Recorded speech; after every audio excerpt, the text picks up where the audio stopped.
Assalamualaikum warahmatullahi wabarakatuh.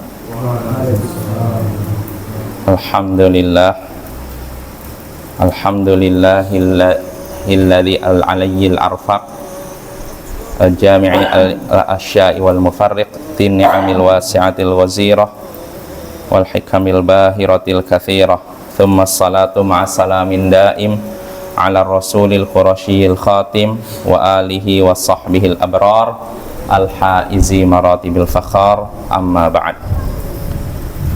Ayol ikhwah wal akhwat, a'azzani wa azzakumullah. Saudara-saudariku yang semoga dimuliakan oleh Allah, kita bertemu kembali di malam Ahad untuk melanjutkan kajian kita membahas kitab Masailul Jahiliyah allati khalafa fiha Rasulullah sallallahu alaihi wasallam ahlal jahiliyah. Masalah jahiliyah atau sifat-sifat jahiliyah yang mana Rasulullah sallallahu alaihi wasallam menyalahi orang-orang jahiliyah dalam hal tersebut, ya. Karya Syekhul Islam Muhammad ibnu Abdul Wahhab bin Sulaiman At-Tamimi rahimahullahu ta'ala.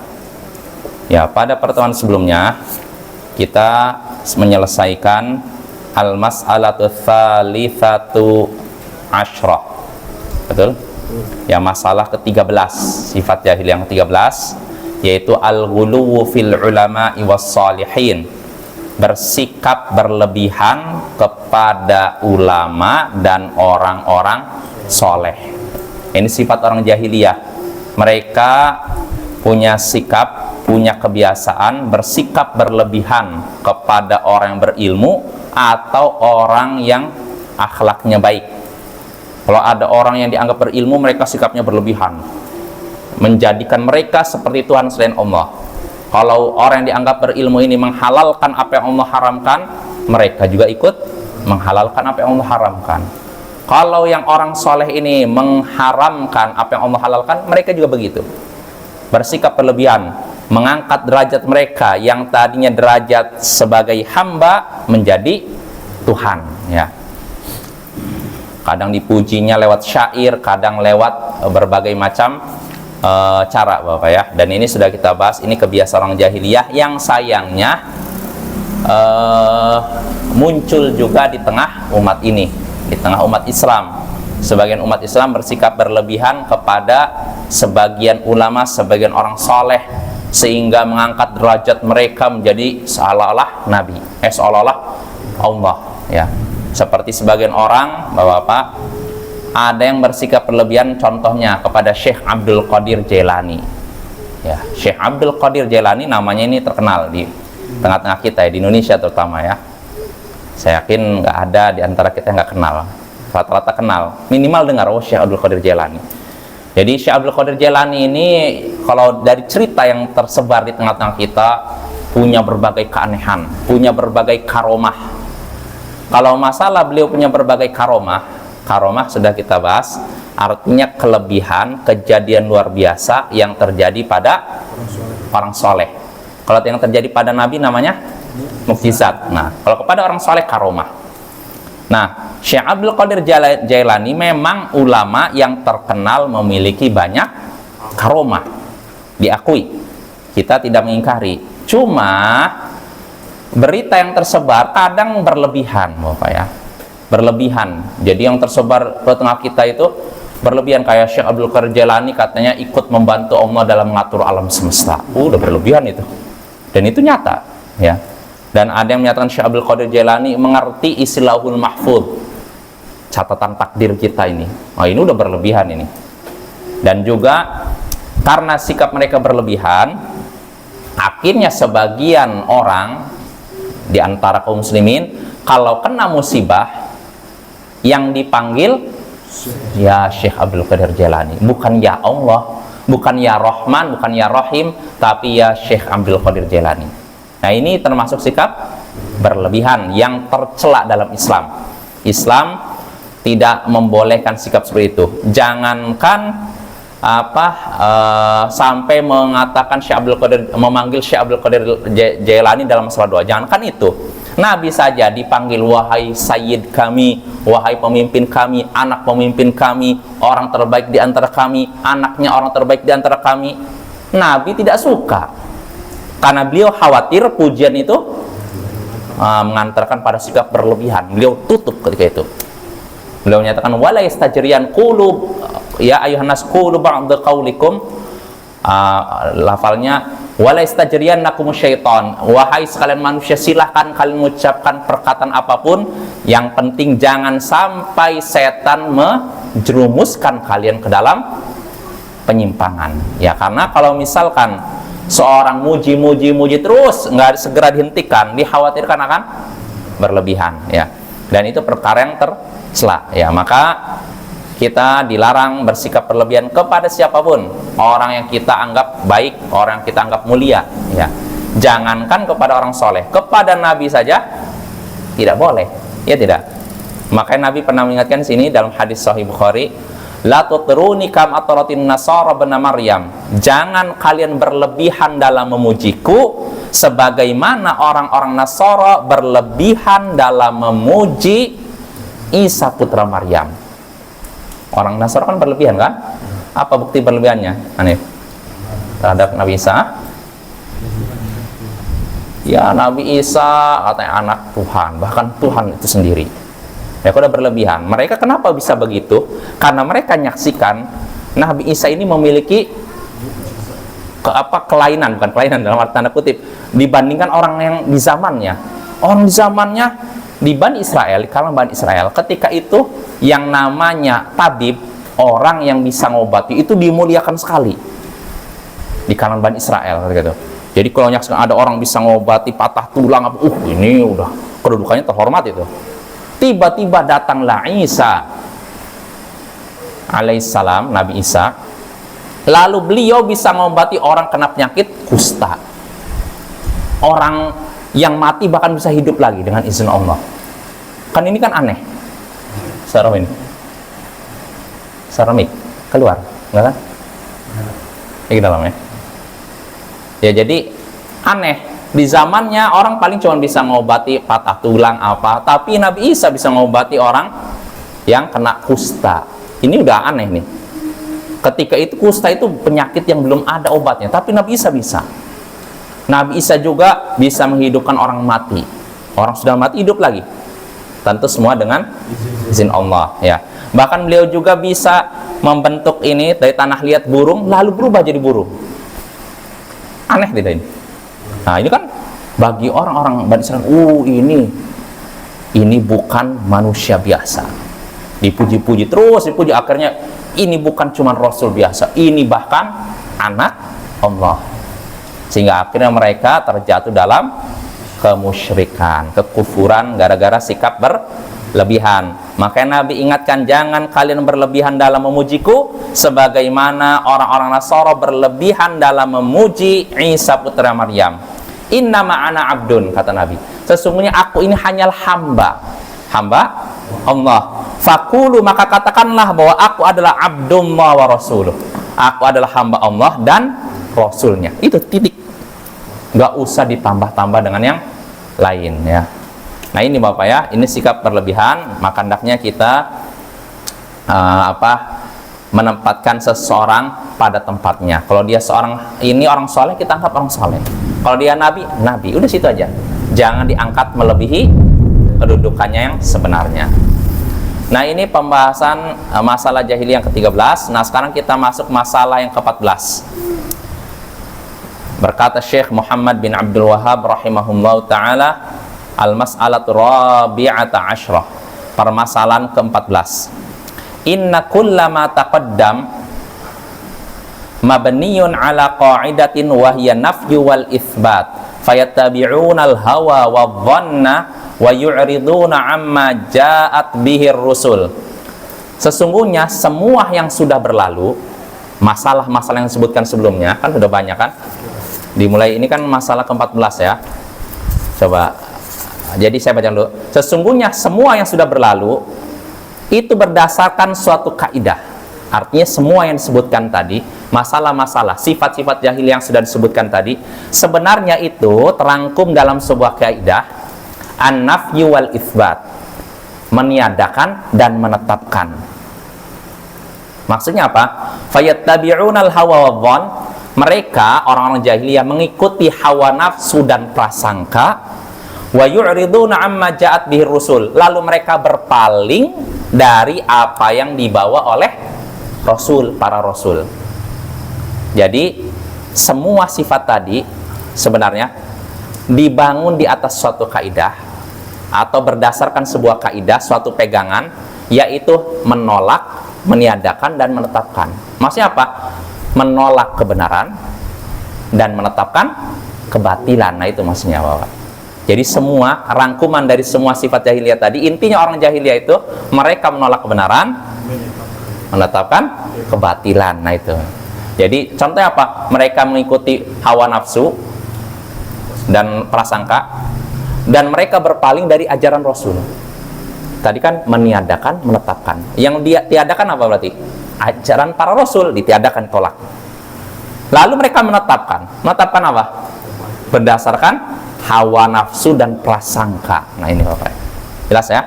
Jadi semua yang sudah disebutkan, yang sudah berlalu, sebenarnya terangkum dengan satu masalah.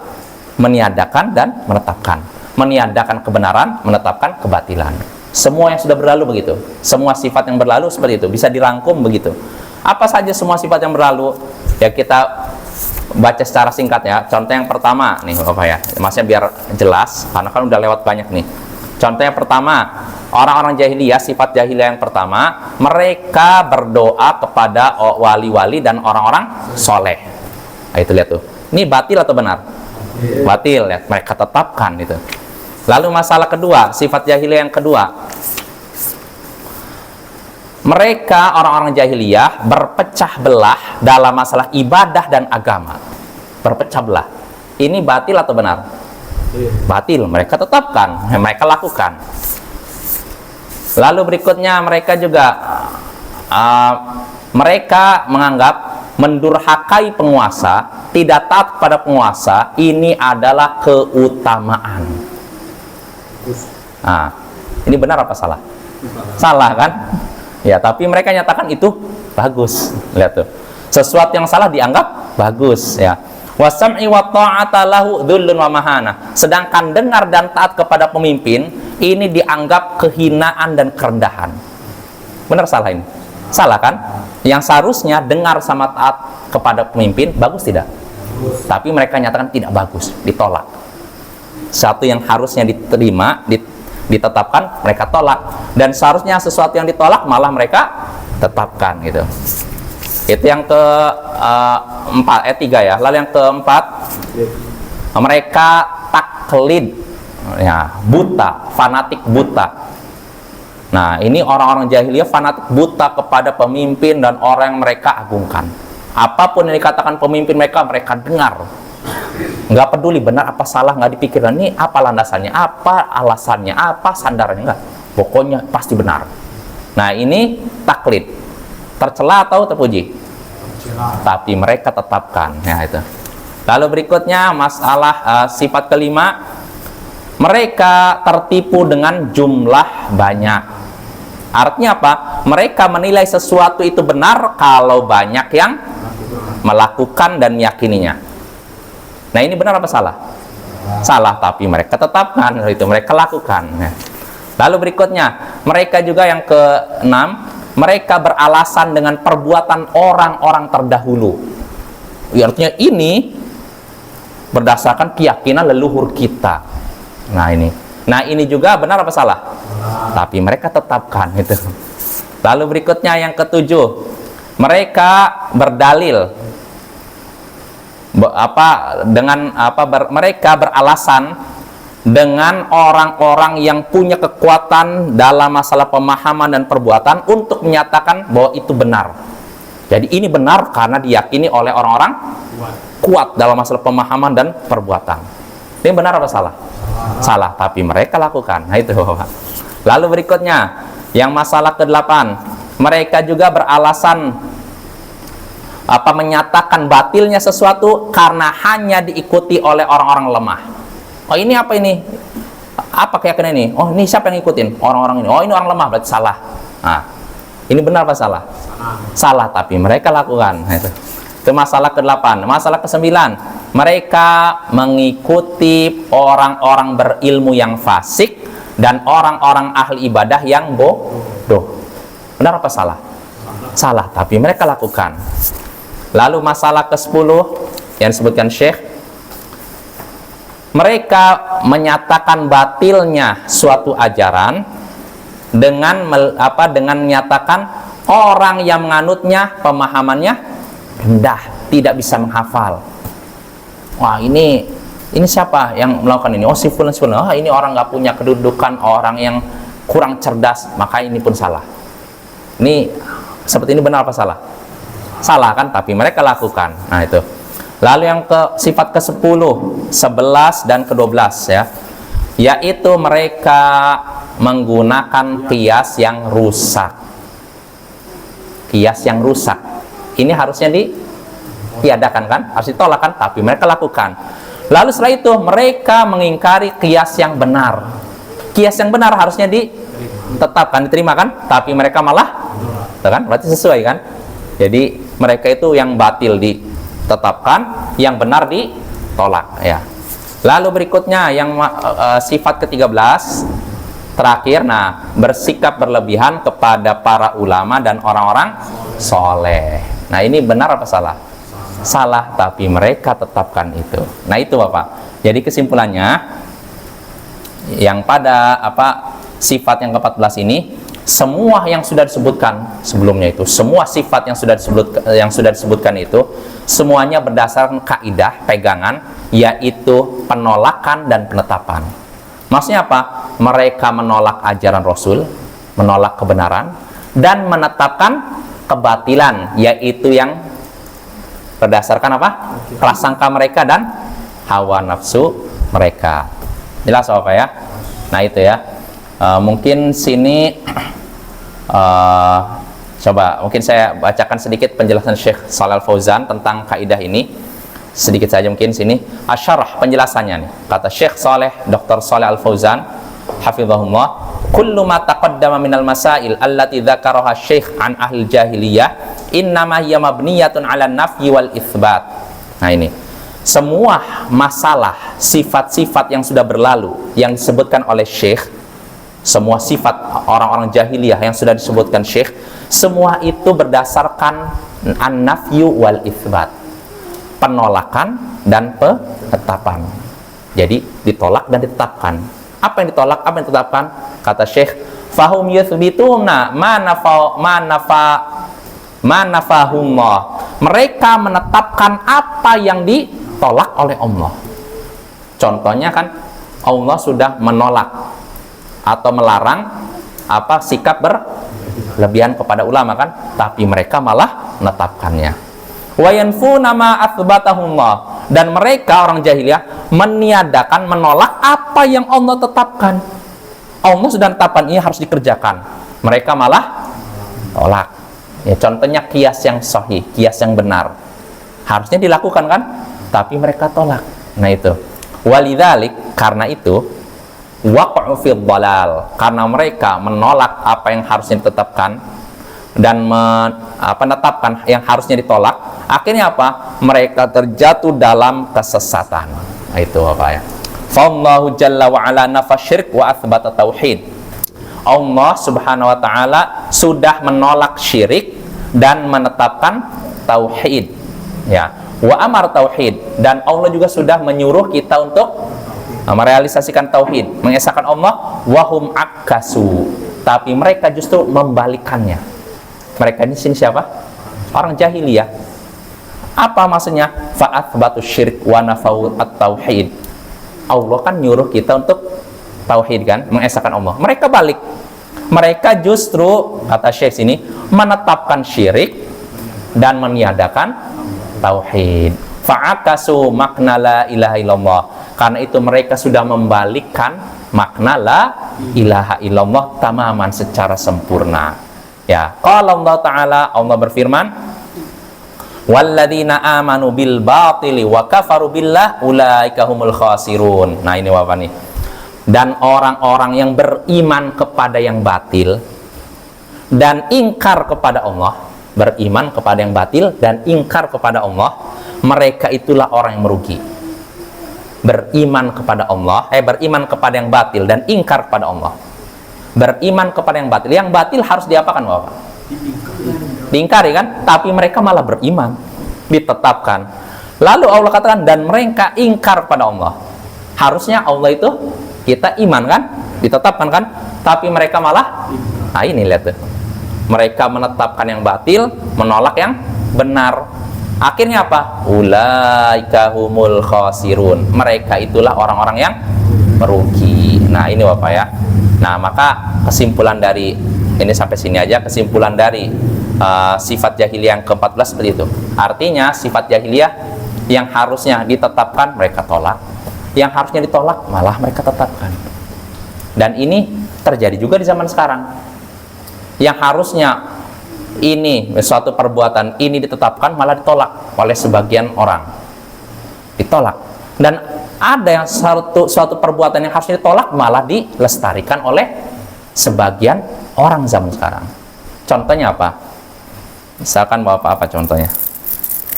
Ya contoh nyata-nyata lah. Misalkan contohnya apa ya? Hah?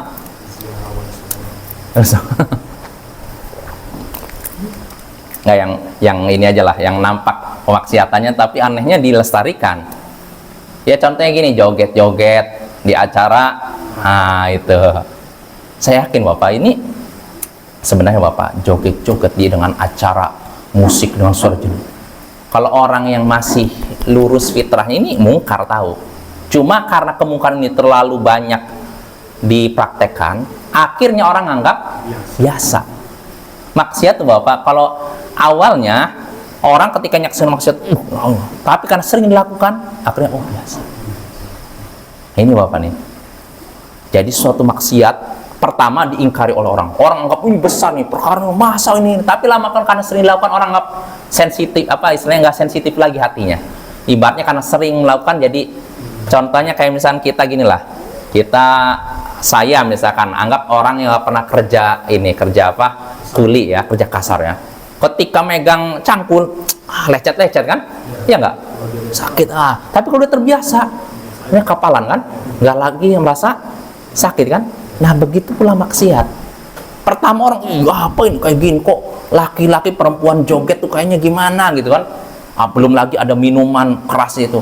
Pertama tapi karena sering akhirnya biasa itu, biarkan aja lah sesuai keyakinan gitu. Udah itu tandanya udah mulai berubah itu. Nah yang seperti itu kan harusnya ditiadakan kan, tapi ditetapkan. Nah sedangkan orang yang misalkan sibuk dengan ilmu, belajar, taklim, wirid begini, harusnya kan dilestarikan kan, tapi sebagian orang nggak usah kayak gitu.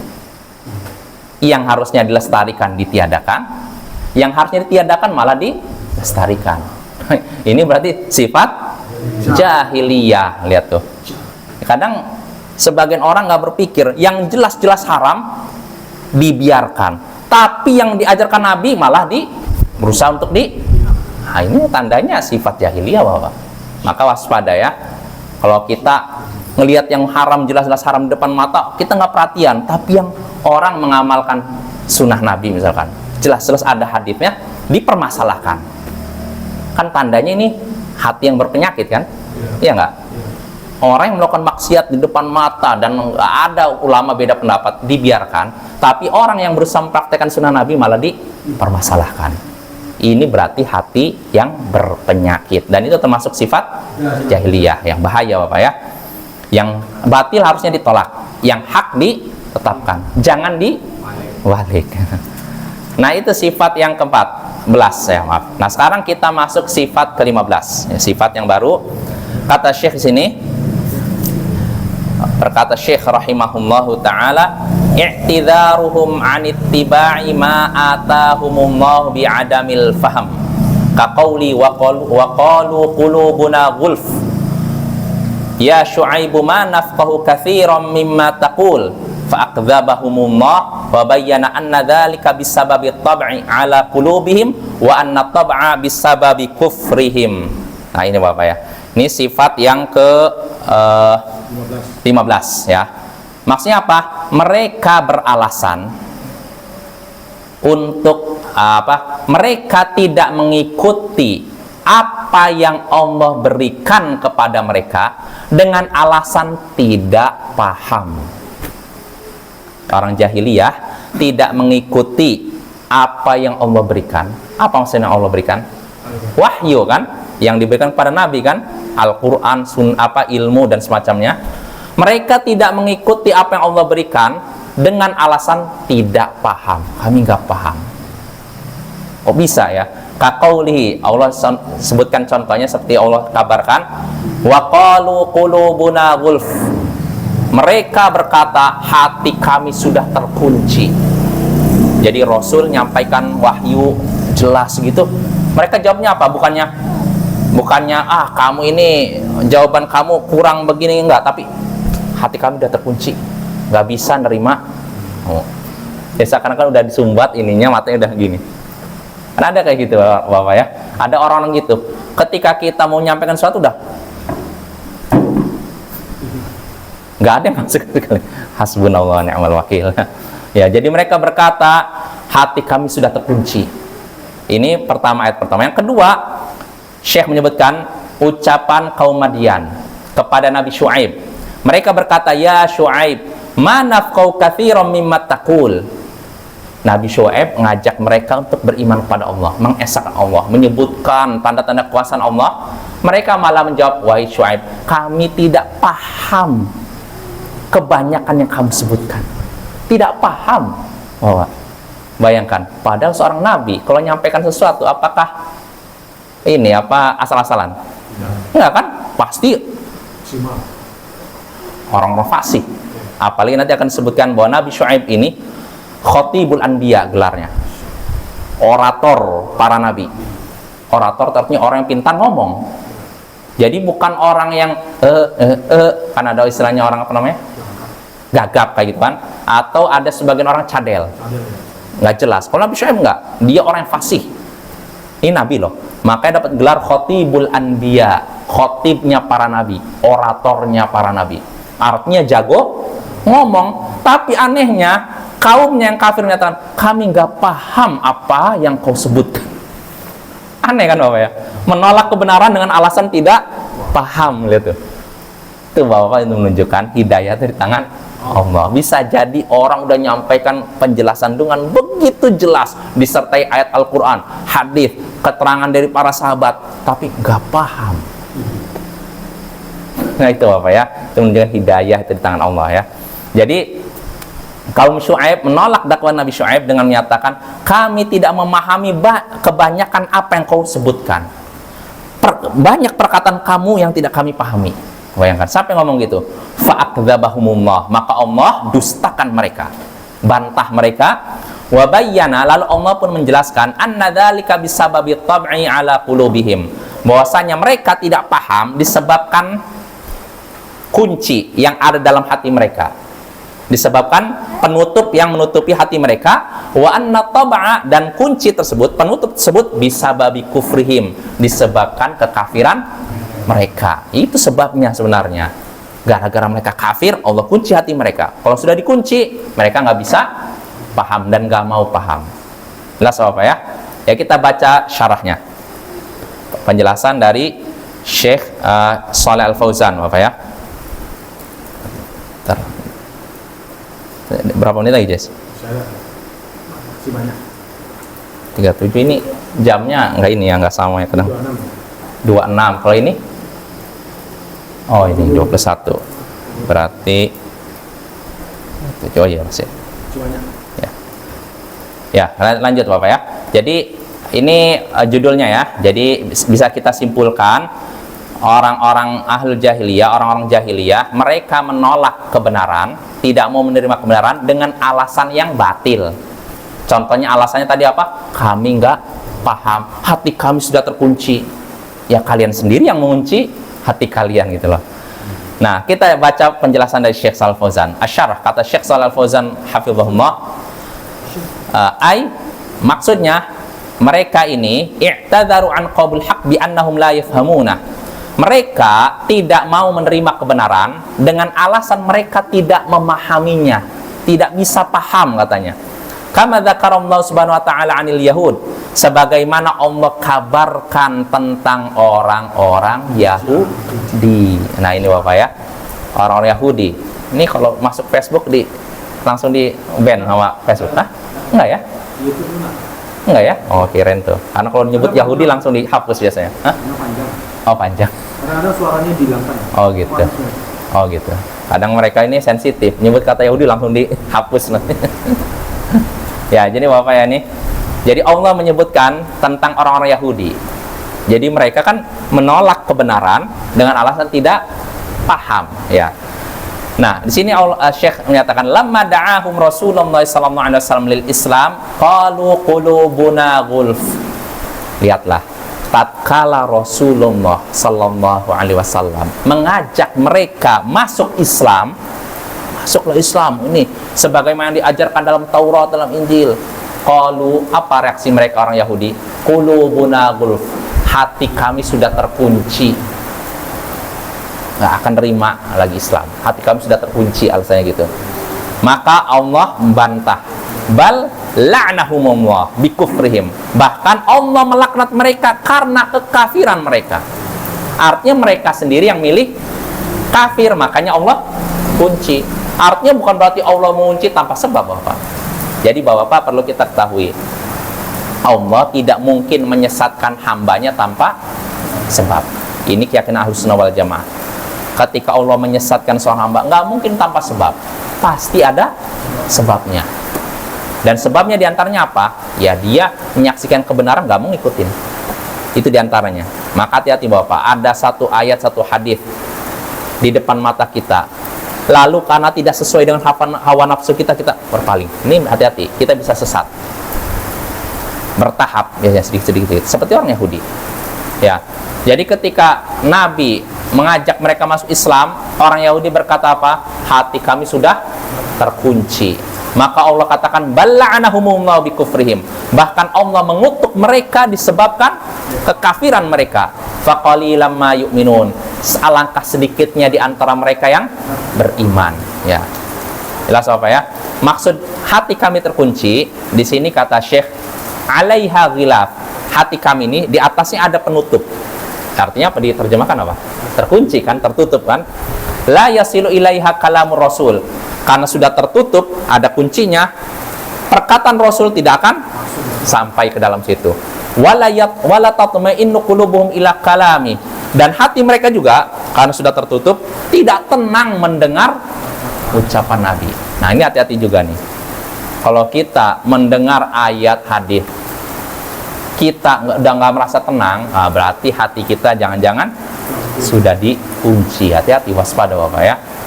Nah, kalau orang udah nggak suka dengar ayat, kan ada Bapak-Bapak, orang, misalkan ada orang, misalkan dalam khutbah menyampaikan ayat hadis. Sebagian orang kepanasan. Apa itu? Khutbah kok ayat hadis. Jadi ketika dengar ayat al-hadis itu kepanasan dia. Nah, ini bahaya nih. Dikhawatirkan hatinya nih terkunci. Orang-orang ini liberal Bapak, mereka itu nggak suka kalau kita khutbah atau ceramah menyebutkan ayat hadis, nggak suka. Sampai ada tokoh di antara mereka, tokoh dianggap Islam liberal dalam tanda kutip, dia menyatakan dalam sebuah dulu tuh namanya apa, kalau apa istilahnya, website, bukan website sih istilahnya apa, kalau jenis website lah. Jadi ada diskusi itu namanya apa, bukan email, apa sih namanya, apa, dialog di website apa namanya ya? Kalau dulu tuh awal-awal tahun 2000 itu apa namanya? Jadi ada debat dia, orang tokoh liberal ini dengan seorang muslim gitu lah. Seorang muslim yang dianggap fundamentalis. Tiba-tiba si ini tokoh liberal ini menyatakan, saya muak dengan orang-orang fundamentalis itu. Kenapa? Sebentar-bentar yang keluar dari mulut mereka ayat hadis. Muak saya dengarnya katanya. Jadi dengar ayat hadis dia merasa muak. Muak artinya apa? Rasanya mual, kayak pengen muntah. Lihat. Ini orang kalau dengar ayat merasa mual, berarti kan hatinya penyakit kan? Kalau orang beriman dengar ayat Al-Quran rasanya apa? Sejuk. Dengar hadis Nabi sejuk. Tapi kalau orang berpenyakit apa? Dengar ayat ya tidak? Nah itu. Maka hati-hati ya. Orang dengar ayat Al-Quran malah panas. Dengar hadis panas. Apa ini? Sebentar-bentar ayat, sebentar-bentar hadis, sebentar ayat. Terus pengennya apa kalau gitu? Pengennya apa? Dongeng gitu. Jadi khutbah tuh pengennya dongeng dari sini. Oh, saya ketemu dengan ulama begini, modelnya begini. Mungkin begitu sebagian orang ya. Nah itu nggak akan mendidik kita untuk cerdas Bapak ya. Karena beragama tuh bukan berdasarkan dongeng, tapi berdasarkan Al-Quran dan hadis ya. Jelas Bapak ya. Mungkin cukup ya. Yes. Ada berapa menit lagi? 37. Oh yaudah, kita baca lagi sedikit lagi Bapak ya. Tinggal 4. Hah? 13 menit lagi. Oh ya, ada 4 menit lagi. Jadi itu tentang ini Bapak ya, tentang apa? Alasan orang jahiliyah menolak kebenaran dengan alasan tidak paham ya. Nah di sini saya ini Bapak, tadi kan terkait orang-orang siapa? Yahudi ya. Jadi ketika mereka tidak diajak untuk masuk Islam, mereka alasannya apa? Hati kami sudah terkunci. Allah katakan bahkan Allah melaknat mereka karena kekafiran mereka. Artinya Allah kunci mati hati mereka disebabkan mereka juga gitu loh. Di sini kata Syekh di sini Allah katakan balil illah annallaha la'anahum. Allah jelaskan sebabnya Allah melaknat mereka karena kekafiran mereka. Ya, jadi mereka menolak kebenaran karena kekafiran mereka. Sehingga akhirnya apa? Fasaru la yafqahuna qaular rasul. Sehingga akhirnya mereka tidak memahami ucapan Rasul. Yaitu gara-gara mereka kafir, ada kebenaran mereka tolak. Akhirnya jadi benar-benar tidak paham. Nah, itu Bapak, hati-hati nih. Li'annahum la yaltafituna ilaihi wa la ya'ba'una bihi. Karena apa? Orang-orang Yahudi kalau ketika Rasul nyampaikan sesuatu, mereka nggak mau perhatian. Mereka kayak seakan-akan nutup telinga gini dan tidak perhatian. Karena ada sebagian orang gitu kan, kita menyampaikan sesuatu, ngasih nasihat, gak mau dengar. Akhirnya bisa-bisa jadi hatinya dikunci kayak gini. Hati-hati nih. Nah, akhirnya apa? Karena mereka tidak perhatian, tidak mau mendengarkan. Li'annallaha sarafahum 'uqubatan lahum. Karena sungguhnya Allah memalingkan mereka dari kebenaran sebagai hukuman untuk siapa? Mereka juga. Allah katakan falamma zaghu azaghallahu qulubahum faman lam yaqbal haqq ibtalahum bil batil. Nah, wasar ba'da dzalika la yaqbal haqq. Nah, itu li'annahu yufsidu qalbah. Ini perkataan bagus Bapak, ini mungkin penutup. Jadi Allah berfirman dalam Al-Qur'an tentang orang Yahudi, tatkala mereka menyimpang, maka Allah pun simpangkan hati mereka. Jelas Bapak maknanya? Jelas Hanif ya? Jadi ketika orang Yahudi nih, mereka melihat kebenaran, tapi mereka nggak ikut, menyimpang, akhirnya Allah pun simpangkan hati mereka, benar-benar tidak ikut kebenaran. Nah ini nih. Nah kata Syekh Shalal Fauzan, siapa yang tidak menerima kebenaran, maka Allah akan mengujinya dengan kebatilan. Kebenaran di depan mata dia, tapi dia nggak ini, akhirnya dia akan Allah simpangkan kemana? Kebatilan. Sehingga akhirnya apa? Setelah itu dia benar-benar tidak menerima kebenaran lagi.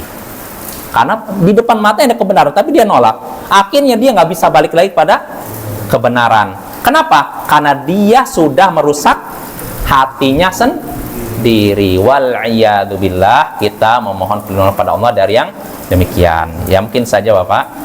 Insya Allah pada pertemuan berikutnya kita lanjutkan lagi pembahasan ini, penting Bapak ini, masalah tidak menerima kebenaran dengan alasan yang batil, di antaranya tidak paham ya. Ya subhanakallahumma bihamdik asyhadu an la ilaha illa anta astaghfiruka wa atubu ilaik. Assalamualaikum warahmatullahi wabarakatuh.